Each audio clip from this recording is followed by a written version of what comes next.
आज हम अध्याय 7 निर्देशांक ज्यामिति शुरू करेंगे। निर्देशांक ज्यामिति का प्रारंभिक परिचय अक्षों के बारे में, बिंदुओं के बारे में कक्षा 9 में बता चुके हैं। आज उसी का रिवीजन और प्रश्नावली 7.1 आप लोग उसको उसी के आधार पर हल करेंगे। सबसे पहले अक्ष, ये दो रेखाएं जो समकोण पर एक दूसरे को काटती हों, इसमें से जो क्षैतिज रेखा है वह एक्स अक्ष और जो लंबवत यानी खड़ी रेखा है उसको वाई अक्ष कहते हैं।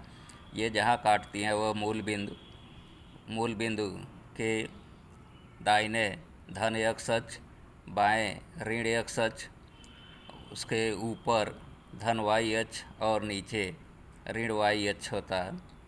इस तरह से ये 4 चतुर्थांश बनते हैं। प्रथम चतुर्थांश, द्वितीय चतुर्थांश, तृतीय चतुर्थांश और चतुर्थ चतुर्थांश।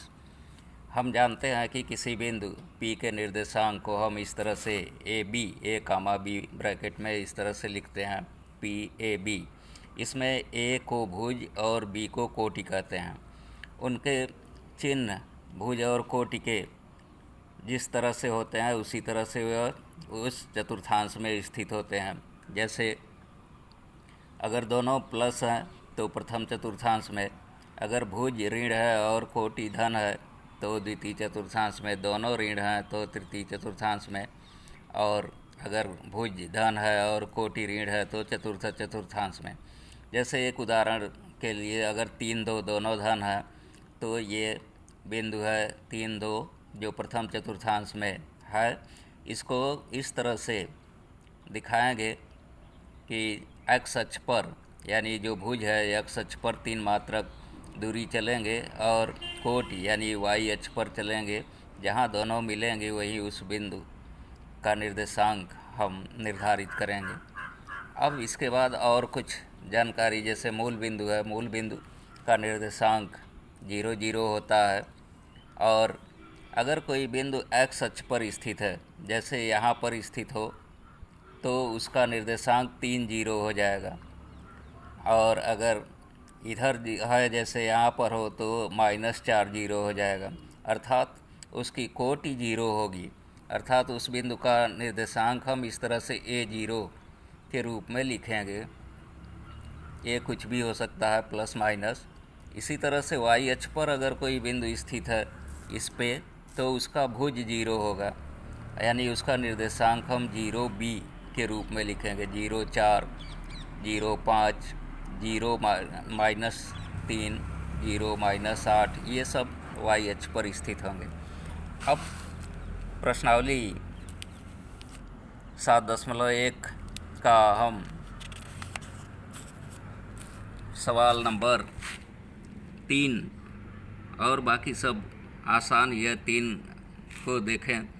उस आयत के शीर्षों के निर्देशांक लिखिए जिसकी लंबाई और चौड़ाई क्रमशः 5 और 3 मात्रक है। एक शीर्ष मूल बिंदु पर स्थित है, लंबी भुजा एक्स अक्ष पर स्थित है तथा इनमें से एक शीर्ष तीसरे चतुर्थांश में स्थित है। ये सभी प्रतिबंधों को पालन करने वाले बिंदुओं को अगर हम देखेंगे तो सबसे पहले देखेंगे ये अक्ष बना लिए, इसमें एक शीर्ष मूल बिंदु पर है, उसको हम O मान लिए ये। और दूसरा कह रहा है कि लंबी भुजा एक्स अक्ष पर है, लंबी भुजा 5 होगी और छोटी भुजा 3 होगी, तो छोटी भुजा वाई अक्ष पर होगी। और कह रहा जो दूसरा उसका एक शीर्ष जो है वह तीसरे चतुर्थांश में है। इस तरह से इसका मतलब उसका निर्देशांक दोनों माइनस होगा, भुज और कोटि। इस तरह से अगर हम एक्स अक्ष पर ये -5 मात्रक और वाई अक्ष पर -3 मात्रक चलते हैं तो इस तरह से ये आयत POPQR ये बनता है, जिसके निर्देशांक हम देख सकते हैं। O का निर्देशांक 0 0, P का निर्देशांक -5 0, Q का -5 -3 और R का 0 -3। ये आंसर होगा। और इसमें हम देख सकते हैं लंबाई इसकी 5 है और चौड़ाई 3 है। यही अभीष्ट आयत है, तो यही आंसर होगा।